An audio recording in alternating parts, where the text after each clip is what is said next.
అయితే ఇవన్నీ కూడా అంటారండి. ప్రజా జీవనంలో ఉన్నప్పుడు ఏదైనా డైలీ గుర్తిస్తారు, ఏదైనా డైలీ గుర్తిస్తారు, అయినా కూడా పాజిటివ్గా తీసుకోవాలి. ఇక మామూలుగా ఎవరికైనా కొన్ని పదాలు వస్తాయి మేడం, ఏమంటారు కొన్ని మనం వాడుతున్నాం. నేను ఎంకరా బరాబర్ చేస్తే బాగుంటుంది, నాకు ఓట్ అయిపోయింది. నాకు నేను రాబట్టే కూర్చోండి మేడం, ఇట్లా ఆ ముద్ర పెడుతుంది.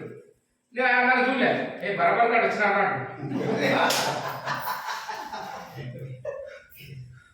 నేను ఇంకా ఏమవుతున్నాను, అరే వాళ్ళు మనకి అంత ప్రేమ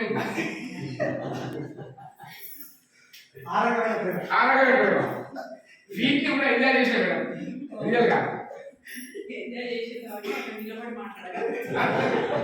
రియల్గా ఎంజాయ్ చేసి ఒక దగ్గర గుర్తుంటుంది.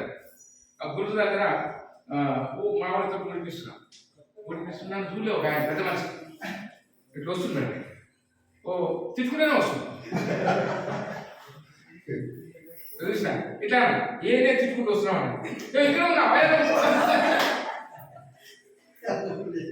ఎటువంటి అనుభూతులు అంటే రియల్లీ అంత మంచి అనుభూతులు. అంటే నేనైతే మేడం అందరూ కూడా అదే సిచ్యువేషన్లో ఎట్లానే కాదు, ఆ పదవిని ఎంజాయ్ చేసినాం మనం అంతా కూడా. పదవి ఎక్కడో అక్కడ ఏర్పడుతుంది ఖచ్చితంగా. ఇటువంటి వచ్చినాయి ఒక్కోసారి మామూలుగా మా మిస్సెస్ అయితే మేడం సీసాల్సి అంటే నేను హైదరాబాద్లో స్కూల్ నడుపుతున్నప్పుడు వార్డు మెంబర్ చేసి తమకు చెప్పినాను కదా, మా మిస్సెస్ 10th క్లాస్ కానీ నేను లీడర్గా తయారు చేయాలి అనేది.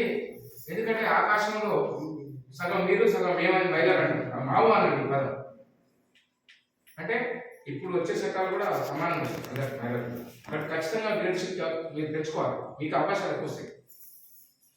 అయితే మా missus madam she 10th class. అంటే నేను మామూలుగా ఆమెకు వచ్చింది అక్కడ అవకాశం నాకు ఇస్తే, ఆ వార్డు మెంబర్ నాకు ఇస్తే ఇప్పుడు ఇబ్బంది పెడతారని ఆలోచించి ఆమెకి ఇచ్చింది. అయితే ఏమైందంటే మా మిస్సెస్కి నేర్పుకున్నాను ఎక్కడి నుంచి అంటే మా ఇంట్లో ఒంటీలు ఉంటాయి కదా, ఈ గిన్నెలు ఈ సిలిండర్ అన్ని జనం అనుకోవాలి ఇక మాట్లాడాలని చెప్పి మా మిస్సెస్ చేయించాం. మా ఎంపీటీగా రాలేదని, ఎంపీటీసీగా రాలేదని వాళ్ళు కూడా మా చెల్లె మాట్లాడడానికి చెల్లెలు భయపడడం నేను ఉన్నాను మాట్లాడించాను. అయితే అట్లా మా మిస్సెస్కి నేర్పించిన ట్రైనప్ చేసిన. ఈవెన్ స్టేజ్ ఎక్కినప్పుడు కూడా మహిళలు ఏమనుకోదు, మనంతా మీరు నేర్చుకోవాలి. అయితే స్టేజ్ ఎక్కినప్పుడు మామూలుగా అక్కడ